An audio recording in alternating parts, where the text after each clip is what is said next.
Rajat Jain, CIO at Principal Mutual Fund, is joining us right now. Rajat, thanks very much for taking out the time. What have you been making out of the current data points that we've been getting out from the mutual fund industry, and what would you attribute that to? And also the overall market mood right now. Does it feel that investors are being a little tight-fisted in terms of making fresh investments?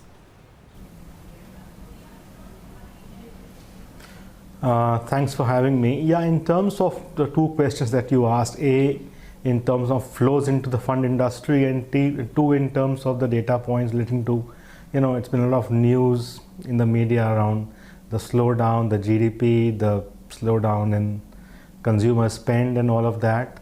And I think this sort of fed, we have seen the markets go nowhere pretty much. The questions investors ask is, okay, the markets, or at least the narrow large cap index is an all-time high. Why is my fund or my investment not an all-time high? And we know the answer. The fact that the 10 or 12 stocks have pretty much driven all the returns in the market. So the investors, so there's some dichotomy between what the narrow large cap indices have done and what the typical investor's portfolio has done, which also has mid cap and small caps and diversified funds in their portfolio. So returns in the last 2 years haven't been great, and I think that's led to investors holding back or pulling out, continuing with SIPs obviously, but fresh investment clearly they have been slightly cagey, and one can see where that is coming from.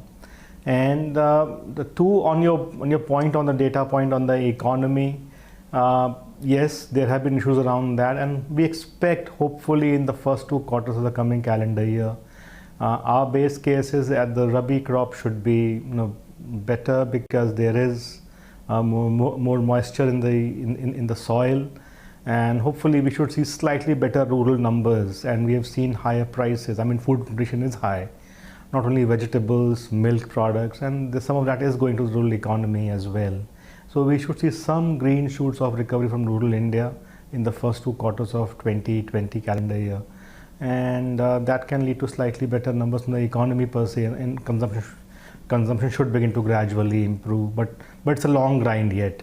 We do not see a sharp recovery in the near term. Do you feel then, we're almost at the close of calendar year 19, do you feel that 2020 would be any different in terms of the equity market standpoint? We do different. Maybe we don't see great returns in 2020, but we certainly see a more diversified returns. We've seen the beginning of that in the last quarter. What I mean by that is from February of 18 to say August of 2019, a period of about 18 odd months. It's those large cap indices and those 10 stocks or 12 stocks have done all the hard lifting. In the last 3-4 months, we have been seeing, with volatility of course, the mid caps begin to do better.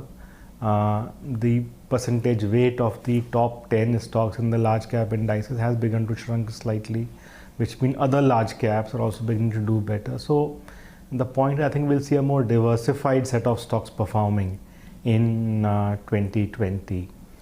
And in terms of the economy per se, the good news in the economy, it's not all bad news. The good news is that because of working capital issues, or people have cut down production, so inventory is pretty light. The entire value chain is pretty much light on inventory. Look at, for example, certainly true of autos, passenger vehicles, two-wheelers, whatever.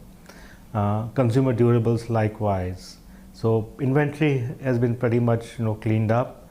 And also a lot of the companies, leave a couple of sectors aside, a lot of the companies actually have deleveraged. So they are not adding capacity, they are actually paying back debt.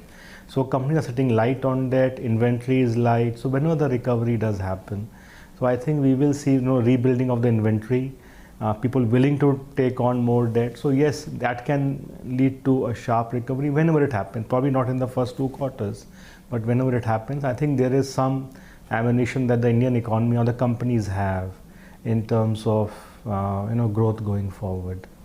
Yeah, Rajat, good morning. Neeraj here. This uptick in yields that we've seen, how steep or how quick do you think this would continue, and implications thereof for the same? Yeah, I think it continues. I mean, we don't know where it goes, but certainly it continues till such time there's clarity on the government's borrowing program, and we have seen so far, revenue numbers. We know it haven't been as good. Expenditure, actually, the government has been quite proactive in spending in the last 3 to 4 months. So a lot of fertilizer subsidy they have paid out, virtually actually paid out the entire amount which was due for this year.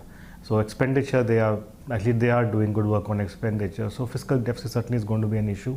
I'm not so worried about the number, but it's really about the amount of borrowing that the government needs to do to finance itself. And I think till that the market gets some sort of comfort, clarity on that, I think the yields are not going to be soften anytime soon. But do they rush up substantially? I mean, do we see a 50 basis point rise from here? I wouldn't say that, but probably they do go up 15, 20, 25 basis points from these levels. Interesting, Rajat. A lot of people, just slightly off equities, but a lot of people started to pile themselves into credit schemes and debt funds with the belief that rates will come down, therefore yields will come down, and therefore there will be MTM gains over the next 12 to 24 months. Does that theory get negated now? You got to segregate the two, the credit funds and the plain vanilla bond funds.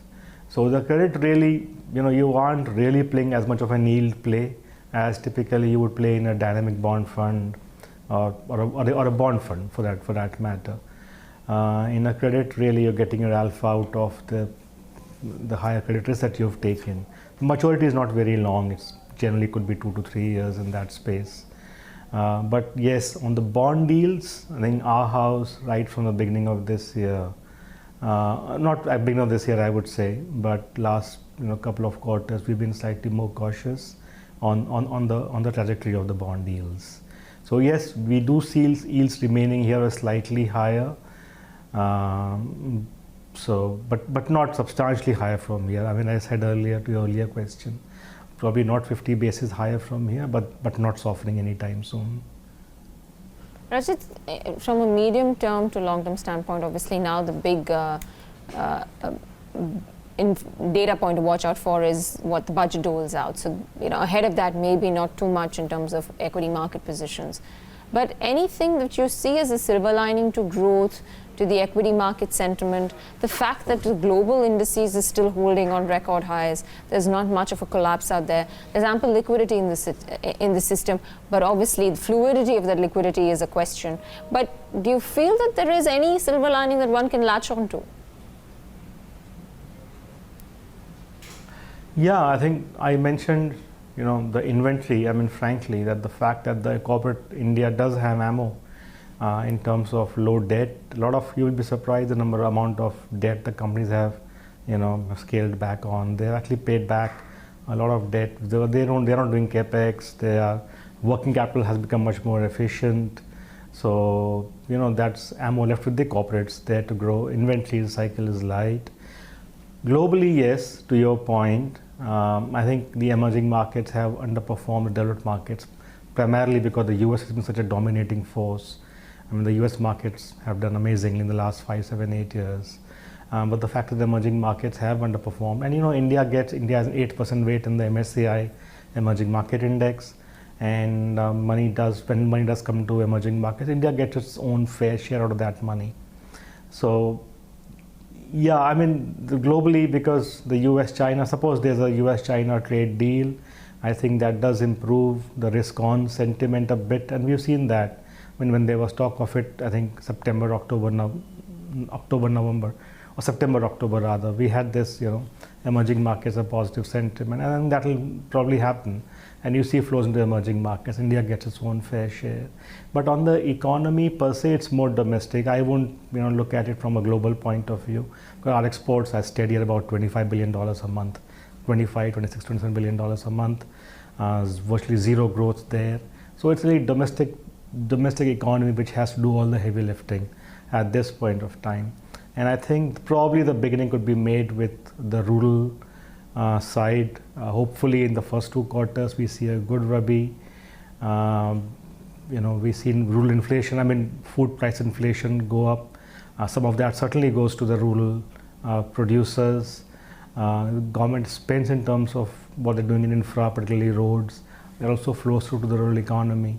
So yes, I think the rural economy should be the one which does begin to pick up earlier than the urban economy. Hopefully, we'll see some input from that in the first quarter or the first 2 quarters of next year. Interesting thoughts, Rajat. Thanks very much. We're going to leave it at that, running out of time, but it was always a pleasure getting your thoughts on the platform. Thank you so very much.